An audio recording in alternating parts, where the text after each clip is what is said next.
you need to take, say, for what do you say? You need to take a knife. You have to cut the pomegranate into, say, half.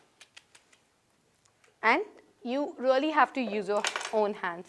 The water is just telling that pomegranate is very soft food. So you really need to help with your fingers. You need to take out the small red parts of the pomegranate out. You can't kind of tear it with the knife because the fruit is actually eaten in this manner.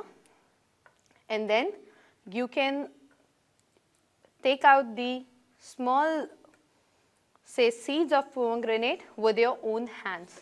You just cut it. They are like white part also. You can take it from here. And then again, using your hands side by side, you can just kind of tear it and put the pomegranate inside. Here it goes.